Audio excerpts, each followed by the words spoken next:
Quelque chose d'extraordinaire. En hébreu, le mot noir se dit kushi.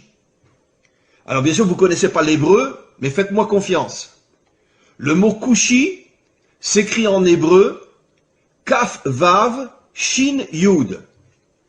Kaf vav, vous savez qu'en hébreu, chaque lettre a une valeur numérique.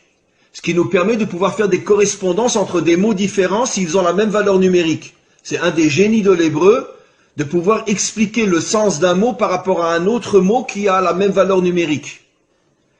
Alors, les deux premières lettres du mot kushi, qui veut dire noir en hébreu, c'est kaf vav, qui a pour valeur numérique 26.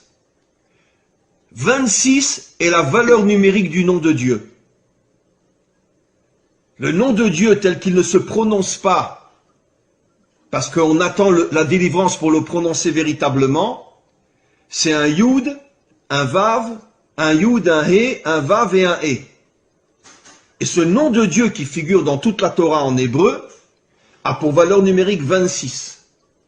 Après vous avez Kou, donc Kaf, Vav, le nom de Dieu, le véritable nom de Dieu, le véritable nom de Dieu dans le mot, donc qui fait allusion aux Africains, aux Noirs. Et après, vous avez Shin Yud, qui veut dire Yesh. Ça veut dire que Kushi signifie Yesh Hashem, il y a Dieu. Ça veut dire que dans l'Africain se trouve Dieu. C'est absolument incroyable. Dans les peuples africains se trouve le Dieu authentique qui a pour nom Yudke Vavke. Incroyable. Ça veut dire que, caché à l'intérieur des peuples africains, se trouve le véritable Dieu. Et c'est pour ça que, en hébreu, on appelle le noir Kushi, qui fait allusion à Yesh Havaye, Dieu se trouve à l'intérieur des peuples africains. Incroyable. Mais vous devez au fur et à mesure prendre conscience que vous devez vous réveiller.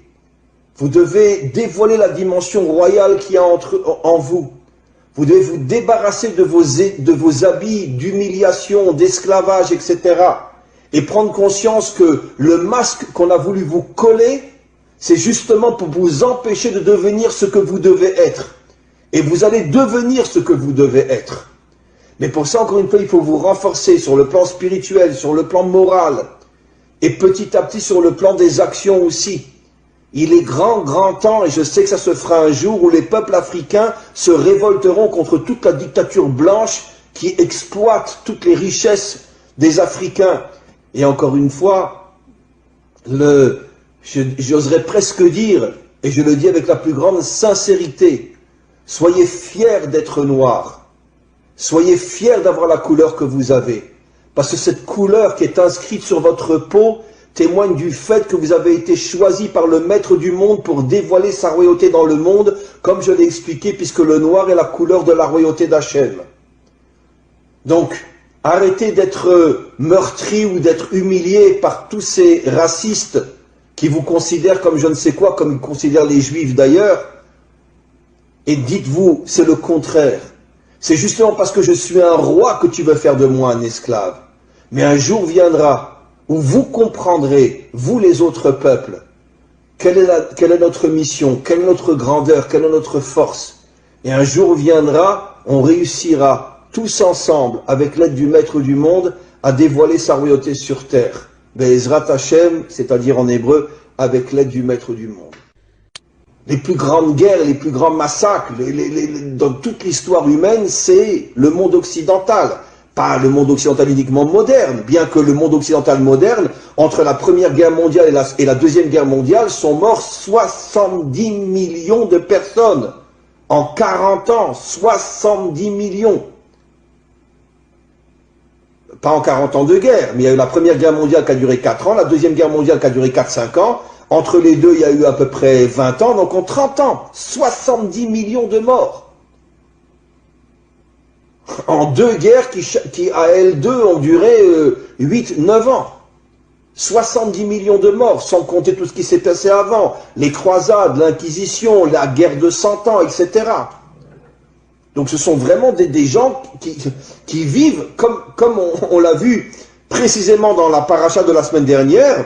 Yitzhak, quand il bénit Esav, il lui dit, tu vivras, Bechar Becha Tirié, tu vivras avec ton épée à la main. L'Occident, c'est un peuple guerrier. D'ailleurs, j'expliquerai ce soir dans un autre cours qui sera aussi sur mon site, qu'en vérité, c'est la raison pour laquelle le monde occidental a adopté la religion chrétienne qui ne parle que d'amour et de bonté pour se créer une vitrine et cacher son véritable caractère. Parce que justement, le monde occidental est tellement violent, il est tellement assassin et meurtrier, qu'ils ont eu besoin de se créer une religion qui va nous faire croire tout le contraire de ce qu'ils sont véritablement sur le terrain. Bien sûr, je ne parle pas de tel ou tel citoyen, je parle des dirigeants et je parle malheureusement des peuples qui sont exploités et qui sont soumis et qui sont obligés de suivre leurs dirigeants.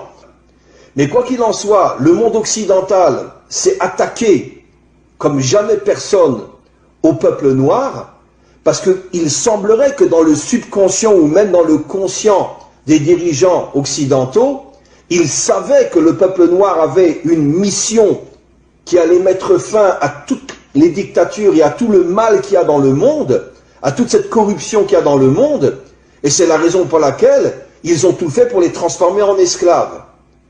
Comme l'expliquent nos maîtres, quand tu veux savoir quelle est la mission d'un homme, regarde le mal qu'on lui fait. Si un homme est transformé en esclave, ça veut dire qu'il a une nature de roi. Et pourquoi on le transforme en esclave? Pour l'éloigner au maximum de sa mission d'être un roi, ou de dévoiler la royauté d'Hachem. Maintenant, figurez-vous, mes amis, que depuis des millénaires, nos maîtres nous expliquent que chaque attribut divin, chaque sphira, en hébreu sphira, en français attribut divin, c'est-à-dire une qualité divine, là on parle de la malchoute, chaque qualité a une couleur. Et figurez-vous, quelle est la couleur de la malchoute? Noir.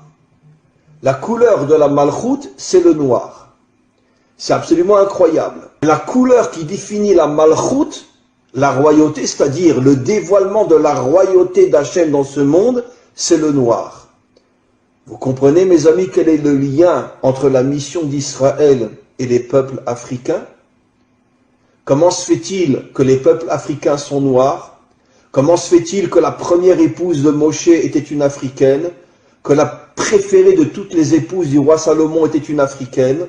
Comment se fait-il qu'Israël a reçu pour mission de dévoiler la royauté d'Hachem dans ce monde et qu'il y a sur terre la couleur noire? Et nos maîtres affirment depuis des millénaires que la couleur noire est l'emblème de la royauté d'Hachem. Eh bien, mes amis, vous comprenez quelque chose d'absolument incroyable. Que les peuples noirs, eux aussi, comme Israël, sont en première ligne du dévoilement futur d'Hachem en tant que dirigeant de ce monde. Mi chamocha ba'elim Hachem, qui est aussi grand que toi, Dieu du monde? C'est lui qui a dit ce verset-là. C'est-à-dire, c'est lui qui a reconnu la grandeur de Dieu.